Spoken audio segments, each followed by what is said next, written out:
Hey folks, it's Rob Flux here with another Sunday session, and tonight it's open mic night, which means it's your chance to ask me any question that you like in order to progress you on your property development journey.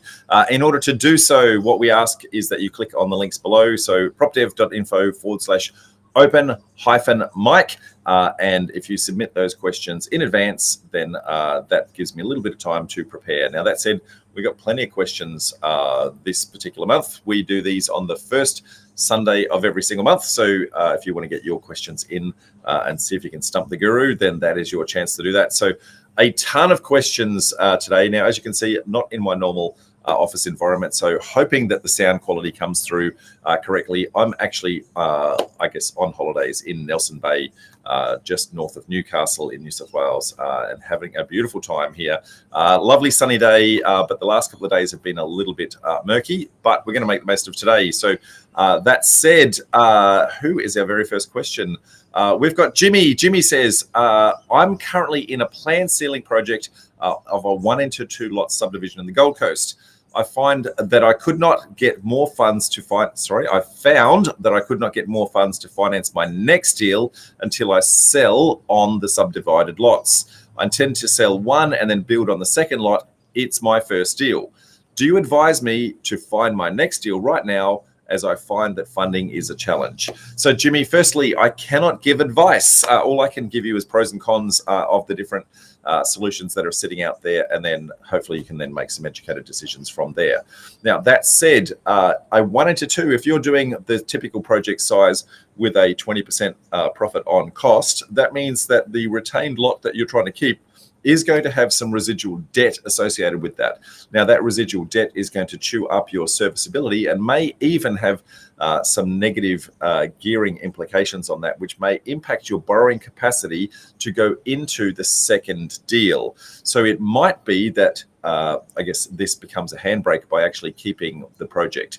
But if you sell the project, whilst you're going to pay some tax, you're going to pay some GST, you can pay, depending upon the entity that you did it in, you might pay some company tax, and then if you distribute your cash down to you, you're probably going to then pay some income tax, but you're going to be able to recycle that deal and potentially step up a deal size. Now, anyone who's been following me for many, many years, one of the things that I guess try to preach is if we can do a small deal and then learn the skills and then step up a deal size, learn the skills and then step up a deal size by doing the same kind of deal the next way around. So in this instance, you've done a 1 into 2 lot subdivision. If you can then go do a 1 into 4 lot subdivision and then finally a 1 into 6 lot land subdivision, then what you'll find is, based on our 20% profit on cost, then you should be able to own the, if you do a 6-pack, so that's 6, you sell 5, it pays the cost, the 6th one is owned free and clear, which then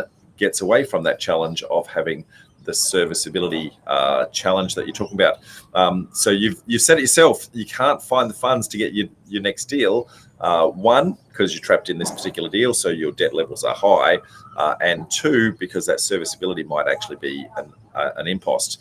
That said, there are many, many other solutions that might actually help you out here, Jimmy. So one of those is doing low or no money down deals. That is creative ways to control the property through the acquisition process without actually specifically owning it. Now, if you can control the property rather than owning it, then you don't necessarily need the levels of finance they're actually talking about. Now, there's 7 different low or no money down methods that we teach. We're actually right now in the middle of building a short course that's actually going to teach you all about the 7 low and no money down strategies. But there are some examples. For example, if you did a joint venture with the landowner, then you would not be purchasing the property, but rather be controlling it. Okay, you might do a joint venture with an individual owner. You might do a delayed settlement with early access, where you can get access to the property, do all the development approvals while you wait for your current project to actually finish. There's many, many ways to do this. There might be an option contract, vendor finance, and a whole bunch more. So, mate, just know that there are many other solutions to that. My encouragement, Jimmy, is come along to some of our networking events, our meetups that we run on a monthly basis. Ask those sorts of questions. And if you want to come to those events, we run them in Brisbane, Sydney, Melbourne, and Adelaide. You can see the link below on how to actually come to those. So highly encourage that you come there, throw some ideas out when we do our masterminding session and say, how do I actually transition from one project to the other? And you'll see many people who've been doing this for quite some time and getting runs on the board by running multiple deals in parallel with those creative acquisition strategies using low and no money down. Anyway, hope that helps, Jimmy. Next question comes from Vages. Vages has got multiple questions, so I'm not sure I'm going to get through all of them, but let's see. How do you do the numbers, and what are the realistic costs and sales figures you utilize for your business case? So what I'm interpreting from this, Vages, is that you're talking about your feasibility. So your feasibility, firstly, you need to be both an area expert and a strategy expert in order to know your costs very, very well, because the exact same strategy in different locations is going to cost you different things. So that is super important that you become a strategy expert and an area expert, and that's going to give you some insights into that. But fundamentally, a feasibility only has two elements to it, I guess. And the first one is understanding the sales figures. Okay, so what should I be buying it for, and what should I be selling it for? Quite often we get very optimistic in the sales process in particular.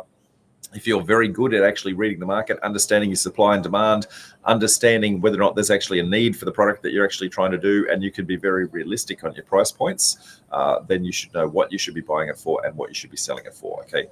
So then the next thing is your site analysis. Your site analysis is going to identify every single issue, challenge, and problem that you need to solve in order to complete that project. Now, when you understand your site analysis and you identify every problem, then you can go and engage with your consultants and you can get cost estimates for each of those particular problems. If you are not good at your site analysis and you don't see the problem, then the problem will always be there, but your feasibility won't actually represent that.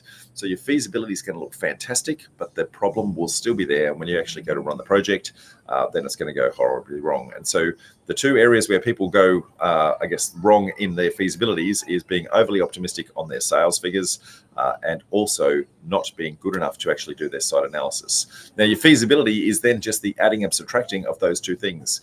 I know what my costs are to actually run the deal. I know what I'm going to buy for, what I'm going to sell for, add and subtract the lot. Anyway, hope that helps. Next question from Vagesh as well. How do you find the properties that stack up to the numbers, and how do you do this without going into an extensive due diligence clause? My methodology, Vagesh, is firstly become an area expert and become a strategy expert. And by doing that, you're going to start to understand what areas your deal size actually starts to make sense. You see, most people try to choose the area and then force their strategy into it. I go the opposite way around. Based on the strategy and deal size that I want to do, where does that particular deal size actually start to make sense? Where can I buy on average, sell on average, running an average project and make money? And in doing so, I want to make sure there are lots of opportunities in the area. I want to make sure there's lots of evidence of other people doing what I want to do. And I want to make sure that when I reverse engineer their deals, those people were profitable. If I can do all of that and there's enough demand in that location for me to do that, that is what we call the suburb selection process. And if you want to, learn how to do that, I do have a free course that teaches a little bit about how to actually do that. So let me just give you the link for the free course. Now, this is just an overview of the process that I do. It's a 7-step formula that is part of my 12-month education mentoring program. This is the free version of that. It is a cut down version that's going to give you some insights in what are the things that you actually need to be looking for. You'll see some of the tools and resources that we use inside of our program, but what we're trying to do is give you insights so that you can actually start to do those sorts of things yourself. And maybe, hopefully, you don't even need me where humanly possible. But if you do, then you know where to find me. Now, that said, you still have a couple more questions. So your next question, how do you control the property without owning it in the due diligence phase? Well, firstly, you actually have a due diligence clause. So that that due diligence clause is controlling it, that gives you the time to actually do all the due diligence that you need, engage with your consultants, confirm your initial assessments, and make sure that the numbers actually stack.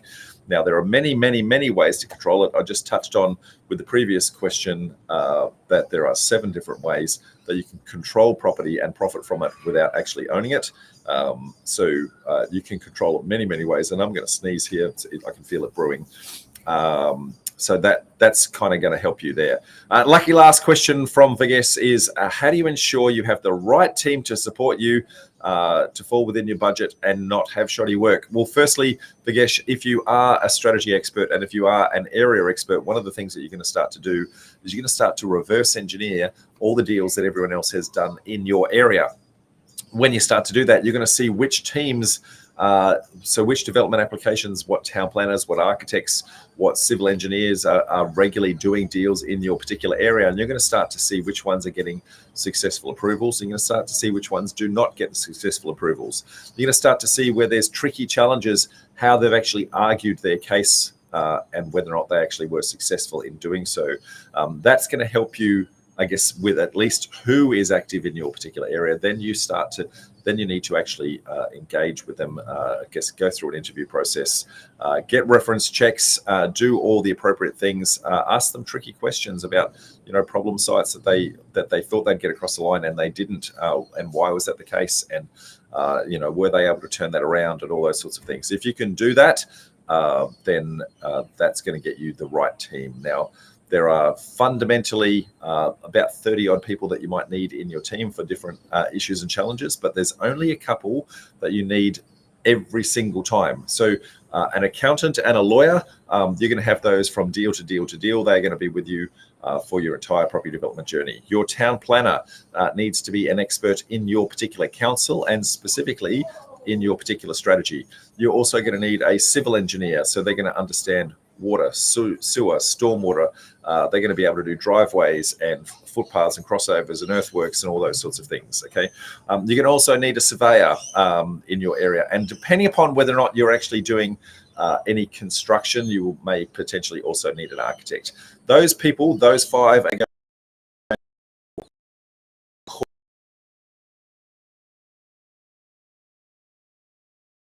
solve. You bring other people into that core team. So, for example, if you've got a traffic management issue, you might need to bring in a traffic engineer. If you've got a bushfire issue, you might need to bring a bushfire consultant, etc. But you don't need them for every deal, just where there are tricky issues and challenges on your particular site. Anyway, Vigesh, that's 4 questions for you, mate. Hoping that helps you on your property development journey, and looking forward to seeing you at one of our upcoming meetups. Next one, Peter James says, just looking at the best research data sites for development property searches. Okay, so firstly, Peter, there are 2 different kinds of tools out there. Okay, so first one, sales research. Okay, the second one is development research. Okay, now you are going to need both sets of tools. You can't get by without them. Okay, so the sales research tools, there is RP data, there is Price Finder.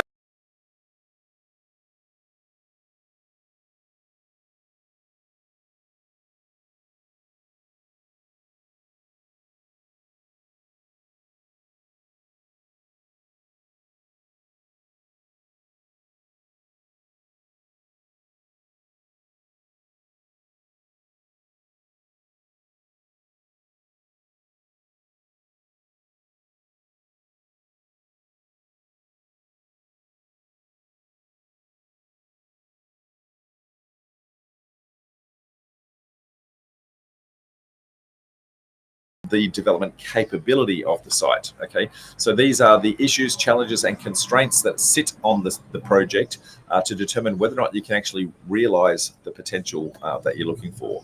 When you have those 2 tools together, the development research tool is going to tell you what you can do. The sales research tool is going to tell you what you should be buying it for and what is the finished product going to be selling for. Now, noting, depending upon your strategy, you might be doing many different kinds of finished product. So if you're doing a land subdivision, you might need to research vacant land. You might need to research a brand new home. You might need to research if I can keep the existing house on on the lot, but on a smaller lot, what does that sell for? What if I did a renovation on that home? So when you start to look at all of those, there's many permutations in how you might be able to get out of a deal. And there might be many ways that you could actually carve that site up. So you might need to do 5, 6, 8 different permutations on your feasibility before you find the one that is the Goldilocks of them all. So it's the right amount of effort, the right amount of return to get yourself in and out of the deal. It's called highest and best use. So that is the most amount of money with the least amount of hassle in the least amount of time. So you want to be able to get into your deal, make your money work really hard, and get out as quick as humanly possible with the least amount of risk as you can. Anyway, hoping that helps, James. Next one comes from Shadman. Shadman says, could you please provide an example using numbers on how vendor finance exactly works? Well, firstly, let's talk about what vendor finance is. Vendor finance is when the vendor is the person you're buying the property off of. So they are providing finance to you. Now, there are many examples of how this can work, but the most common example is where you've got some ability to pay them, but not all of the ability to pay for all of the project. So, for example, I might have some great serviceability because my job, has a relatively high income, but I might not have the deposit. So the serviceability means I could go to the bank and I could easily get the funding to get the 80% of the purchase, but I can't come up with the 20% purchase part. So I'm short of that deposit. Now, in that particular instance, the vendor may not need all of the cash today, and they might determine that 80% of that cash is enough to make them happy and be able to move on with their life and go buy their next property and those sorts of things. So they might want to stay in the deal, and they might cash flow you that 20% by leaving that 20% in the deal. Okay, so you're going to get the loan for the 80%. That's going to go to them. The title is going to transfer over into your name. Then there's a 20% shortfall, which was the deposit. They would effectively give you a private loan in order to do that, and they would put a second mortgage against your property. So they have effectively become the bank. Then you're going to be able to run your project, and when you finish your project, you're then going to pay back the senior lender, pay back the vendor, the 20% deposit plus the interest, because they've effectively become, a bank to you. And then whatever is left over is the profits that you're actually going to keep. Now, you may choose to do that with a flat interest rate. You may choose to do that with a profit split. There's a couple of different ways you could actually carve that out. No matter what you do, though, you're going to have a solicitor to draw up the documentation for that. Equally, they are going to have a solicitor and note that their solicitor is going to, give them some cautionary tales about why, partnering with a property developer is such a bad idea. But if you give them all of the explanations as to what you're trying to do, how you're trying to do it, show them that you've de-risked this as much as humanly possible, it's amazing how many times you can actually convince someone that it's actually a good idea and a good outcome where their money is actually going to work for them if they're not in a hurry for the balance of the cash. Anyway, hoping that helps. Next question is from Chris. Chris says, hey, Rob, can you share with us some insights around the following questions? How can we assess the long-term viability of a development project in a fluctuating market? He's also got another question, but I'll answer that one first. Well, here's the thing, Chris. First of all, we need to assess the deal the same way that the bank is assessing the deal. Okay, so this is what we call baselining the project. Okay, now in order for the bank to assess the deal, they are going to get a valuer to go out and assess the project. Now, the valuer has some, restrictions in how they assess the deal from a legislative point of view. So they are not allowed to predict the future with regards to that market fluctuation that you're actually talking about. Instead, they're going to assess the deal to say, right here, right now, what should you be buying the site for? And miraculously, if we could have finished the project in 2 seconds flat and be selling the finished product in today's market, would that actually make sense, right?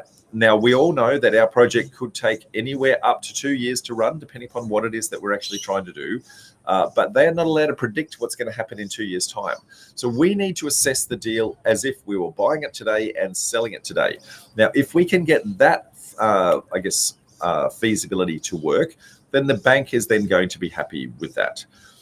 Then what we need to do is then stress test the deal. Okay, so if we can get it to work in today's market, then we've got to go, what do we think the market is going to do?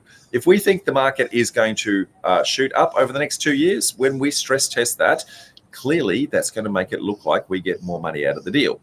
If we think the market is going to go down over the next couple of years, then when we stress test that, then we're not going to make all of the projected money that we thought we were going to make in the deal, but we will make some money, or we hope to still make some money. The question is, are we still happy with the outcome? Can we live with the consequences if the market does go down? And is that good enough for what we're actually trying to achieve? Now, clearly, we're going to be trying to manage the project so that those negative things don't work, but you do need to stress test it. So not only do you need to stress test the property market, but you also need to stress test what happens if the cost of construction goes up and a whole bunch of other things. But we baseline our feasibility based on today's numbers because that's all that's available to us. So what is today's cost of construct? What is today's buy price? What is today's sell price? And then everything else is stress testing from there, and can we live with the consequences? So that's question number one, Chris. Question number two, which emerging markets or neighborhoods should we investors or developers be paying attention to, and why? So firstly, Chris, I am not going to give you an exact answer for that. Rather, I'm going to give you a process. And the reason is, whatever answer I give you today, in a couple of months' time, couple of years' time, that market will have moved on. This recording will be here in perpetuity, and someone in the future will be listening to this, and they will be trying to take that advice. Okay, so and that market may have moved on at that point in time. What you need to understand is that there are market cycles that happen, and there are markets within markets. So there are 16 different drivers that I regularly teach. And if you've not seen me talk about my 16 drivers, why don't you go and look at a previous Sunday session called Over the Horizon. And Over the Horizon is where I show you how I read the market. And you need to start to apply those 16 drivers to say, what are the things that are moving the market in my local area? So when you understand those 16 drivers that are sitting in there, that's going to give you some insights into whether or not there's supply and demand in the area, whether there's affordability in the area, those sorts of things, whether or not the market is going to go up, whether or not the market is going to go down, which is also going to help you with your previous question with regards to the fluctuating markets. But I guess the point of that being that's going to give you some insights into the area and how the area is actually going. There's also some key drivers as to state government pushing people into particular areas because it's super expensive for them to build roads and tunnels and train lines and hospitals and all those sorts of things. Okay, so they are driving people to move into particular areas. So when you understand what the key drivers are by reading the state government strategic plans as to where they're trying to push people, you'll understand where the key growth areas are going to be for your particular strategy. When you know those key growth areas, then it's just a matter of measuring, have people started to move there? Because typically those state government strategic plans are 20 and 30-year visions. They're not necessarily what's happening right here, right now, but they're giving you some good insights into that. Lucky last question from Chris. What are the best financing and investment options for property development projects, specifically for new and up and coming developers? Well, there's lots of different things to think about here, Chris. So firstly, there are 3 lots of cash you need to worry about. You need a deposit to purchase, you need serviceability to fund the debt, and you need liquid cash to run the deal. Those 3 elements are needed in every single deal. You need them at 3 phases. The acquisition phase, okay, while you're trying to get your development approval. Then your construction phase while you actually take this through to construction. And lastly, if you intend to keep any stock, refinancing of the finished product at the end. Those 3 phases, you need those 3 elements. You want to be thinking about that as you go into your project. A lot of people only look at the acquisition phase.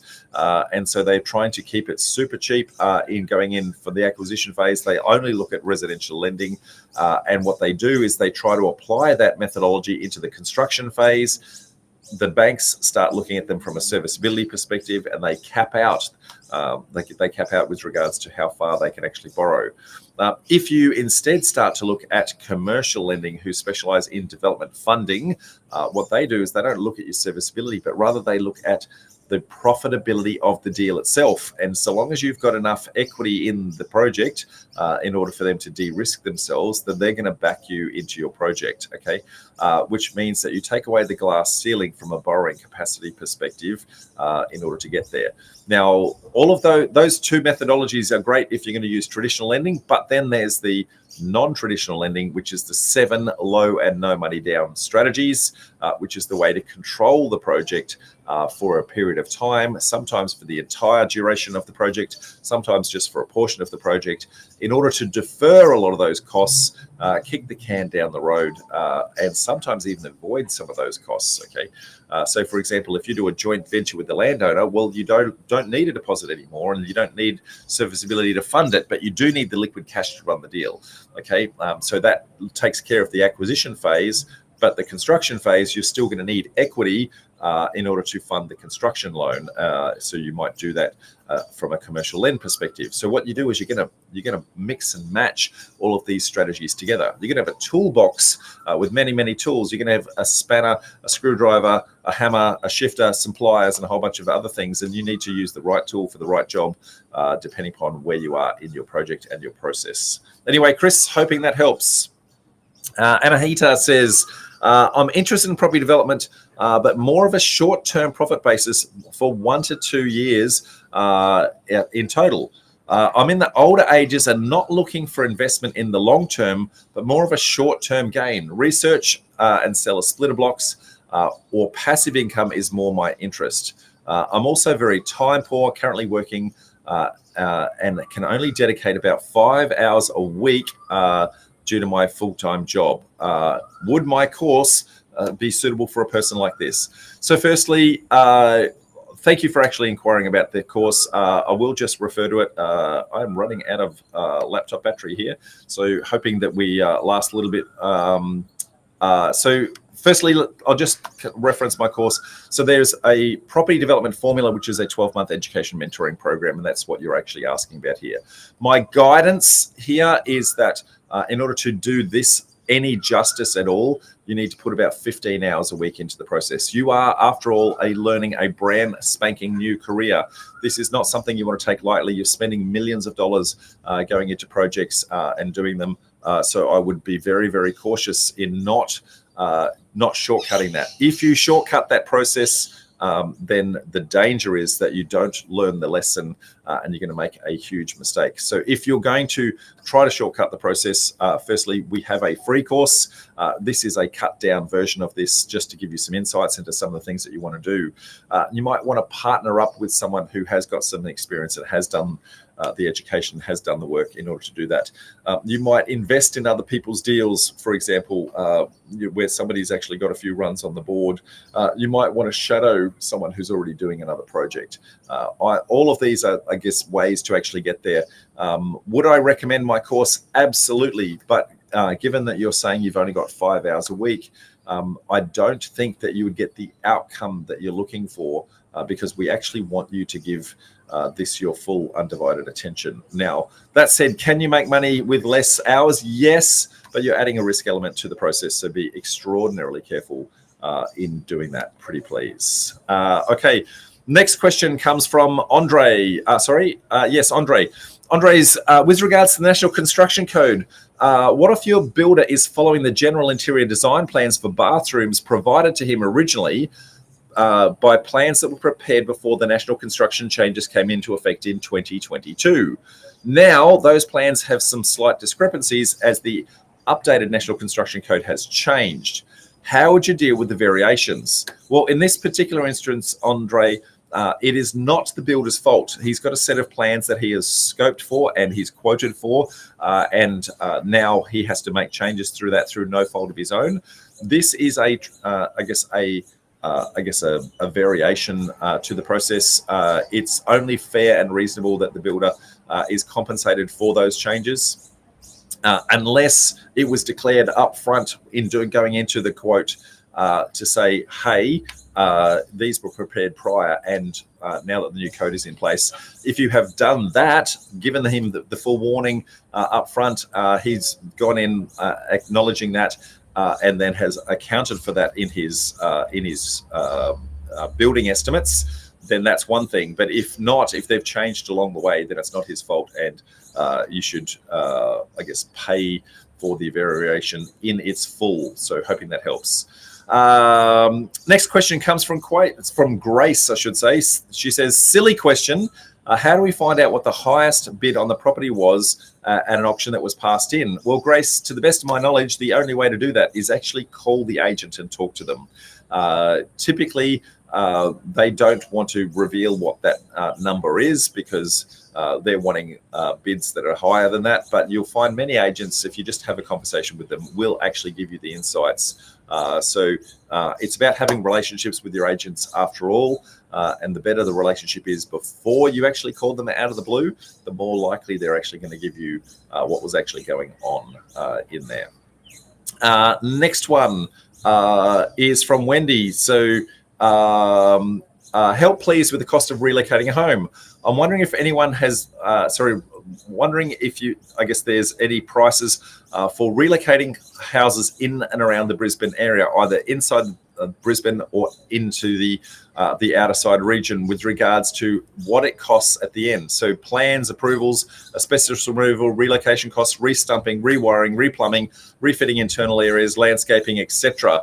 I'm anticipating that you wouldn't get much change out of $300,000. Well, Wendy, this is very much a how long is a piece of string type question. So firstly, there are many, many different kinds of houses that are relocatable from a size perspective and also from a materials perspective. So if they are narrow and they fit on a truck, if they are less than 8 meters wide and they fit on a truck, you don't need to chop them in half. So that immediately saves some costs. If they are wide and they have to chop them in half and they have to take 2 trucks, that's going to cost a whole bunch of things. The roof material, strangely, has a huge impact on this. If it is a corrugated iron roof, relatively simple for them to take the roof off, chop the trusses and fit it on the truck. If they are clay tiles, then those clay tiles are super heavy. They must come off. And so that can take a lot of time, a lot of cost. A lot of those clay tiles actually break, and you're going to have to potentially relocate, replace the roof line anyway, because chances are 1 or 2 of them, or a lot of them, are going to break in the process. So you won't have a complete set at the end.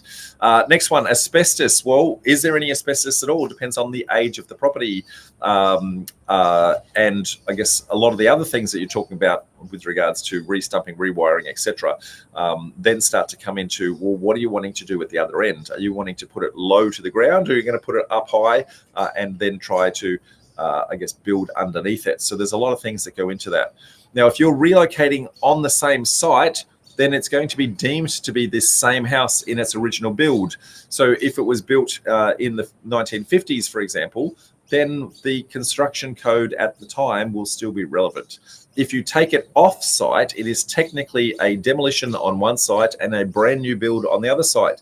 So when it gets to the other site, now it has to comply with the current National Construction Code standards. So what was the standard was actually built to at the time? That might be the rewiring that you reference. That might be changes to how the roof is actually tied down. That might be all sorts of things. So it is extraordinarily possible, if you just look at the relocation costs, to get a super cut down, cost of relocation in the vicinity of $30,000 to $50,000. But you can go all the way up to that $300K mark that you're actually talking about, depending upon the problems you're actually trying to solve. If I'm going to try and put it up high, I need stronger stumps and more engineering. I also need the stairs no longer fit, so I need to put new sets of stairs. I need to build underneath, the slab underneath, and a whole bunch of things like that. I might even do a renovation of what's there. So there's a lot that goes into this, Wendy. How much do I need to retrospectively do that? The best thing I can suggest is to actually go and engage a house relocator and get them to assess your particular house for that particular problem. The range is so wide that you can't just speculate like that. Anyway, hope that helps. Next one comes from Alex. Without going in blindly, I thought I'd turn to some expert opinions on how we should approach the following. I have already purchased a vacant 380 square metre property in Austral of New South Wales in a subdivided estate. There's an airport nearby, which is expected to finish in 2026. It's about 8 minutes drive away. So what they want to know is, should they be building a double-story home and rent it out for long-term capital growth, or B, should they build it and then sell it and then cash in? Well, that really comes down to, Alex, what is your long-term intended investment strategy? Okay, so are you wanting to be an investor?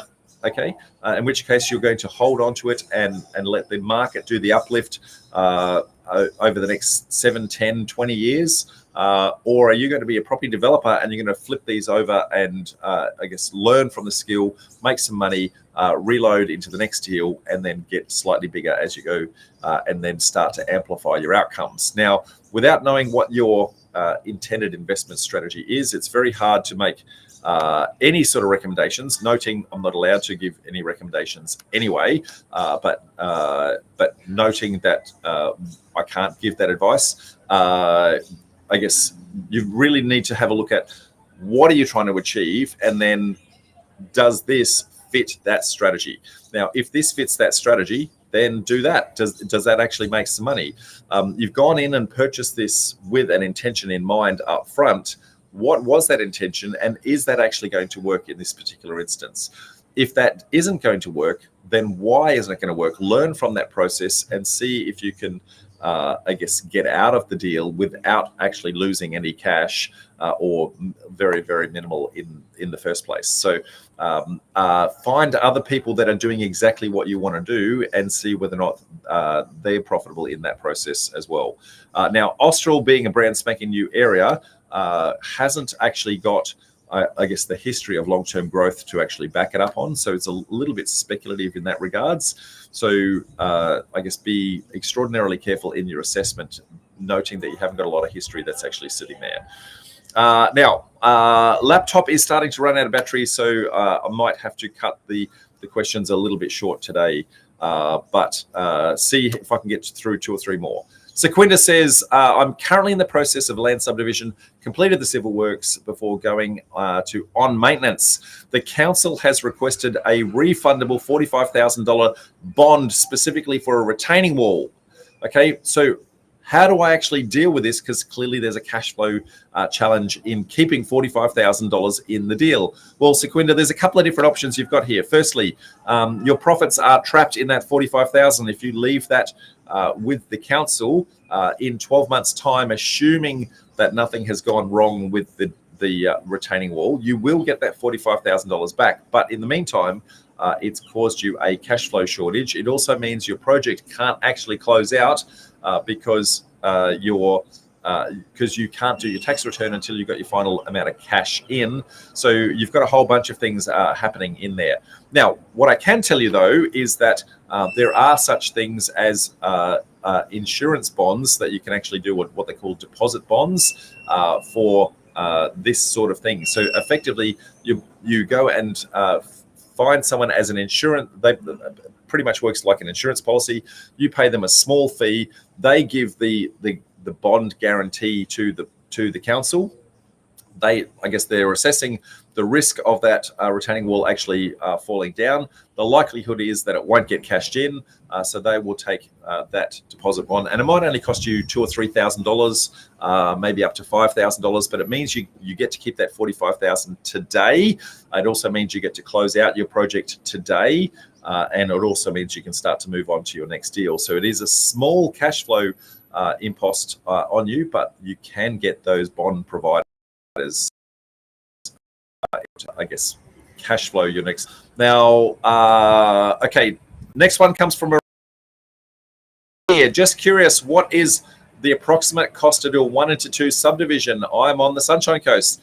Miranda, this is one of those how long's a piece of string type questions. I can show you 2 properties side by side in the same council with the exact same zoning, with the exact same overlays, and they are going to be completely different in costs because the contours of the land are different, where the services are located are different, all sorts of things like that. So there is a range, a very wide range that could be anywhere from 80,000 to, I'm going to say, 180,000. That is going to then cover for things like stamp duty going in, your application fees to council, your council contribution rates, paying for your civil works to actually go in, any demolition of site, I guess any cleanup of the block, all those sorts of things, putting in your new services like sewer, stormwater, etc., curb and channel repairs, I guess footpath, and then agents commission on the way out, etc. So if you, I guess, had about 180 to 200K sitting spare, you could safely navigate a deal like that.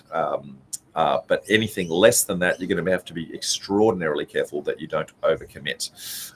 Hoping that helps, but that's going to change from council to council. As an example, a lot of the council contribution fees in Southeast Queensland are in the vicinity of $28,000 to $30,000. You go to other states, and the exact same thing might only be somewhere between $5,000 and $8,000. Okay, so what you're doing and where you're doing it will dramatically change the costs of doing things like that. Lucky last question comes from Angela. Angela says, I would love to hear some thoughts and experience regarding the tripartite agreement between the builder, the developer, and the financier. I'm stuck in a situation where I have to walk away from my finance because my builder can't agree with the clauses. Well, this is a tricky one, Angela. A tripartite agreement is, as it sounds like, tri being three, and partite being parties. So three parties are all in agreement that they agree with the same terms and conditions of the project. And what they're trying to do here is to say, well, what happens if something goes wrong with one of those three parties? If the builder goes broke, the ability to substitute another builder in. If the developer goes broke, the ability for the financier to step in and take over the deal and actually finish it so the builder doesn't go broke themselves. And if something happens with the financier, the ability to step in and have somebody replace them. So it's all about that. And if we all look at it from what is the outcome we're trying to achieve, we're trying to minimize risk as much as possible, then we then have to look at the detail of the clauses that are sitting in there to see whether or not they are overly onerous. Okay. Now, like you've said, the builder might believe that they are overly onerous, but you probably need to have your solicitor review those, and also the builder's solicitor review those, and go, hey, this is the reality of that particular clause, good, bad, or indifferent. This is what it's trying to do and why it's trying to do that. So if you can do that, the whole idea is that you all want to have a compromise in order to get the outcome that you're actually trying to achieve, and all work together in unison to get the outcome. There you have it, folks. That is another Sunday session for this particular week. We are coming into our Christmas holiday period. So we're going to have Christmas parties at all of our events all the way around the country. We run these in Brisbane, Sydney, Melbourne, and Adelaide. So highly encourage you to come to one of our events. We both physically and live stream. But something super, super exciting is happening at the moment. We are very, very fast approaching our 30,000 people in our community. And so in doing so, if you are registered to come to one of our meetups, you're going to get a follow-up email that says, hey, bring a friend for free. Now, if you bring a friend for free and they've never been to one of our meetups before, and especially if they're from outside of our community and they come in, then what we're going to do is we're going to say, that particular friend gives you 1 point. And if you invite more friends, you get more points. And the person at the end will, and when I say at the end, we're going to announce in early February next year, we're going to announce that whoever has invited the most amount of friends who've actually turned up to our events will actually win one of my 12-month education and mentoring programs. So that is the property development formula. It is the fast track version of that. It is a super exciting prize. It's taken us a while to actually get all of the correct approvals from all the different, I'm trying to think what they're called, the lotteries agencies and that sort of thing in all the different states. So that is now in play, folks. We cannot wait to see all of you at our upcoming events and celebrating our Christmas and into the new year. So I'm going to say thank you, folks. I appreciate you. And I'm going to see you at one of our upcoming meetups. Till then, folks, bye for now. Bye.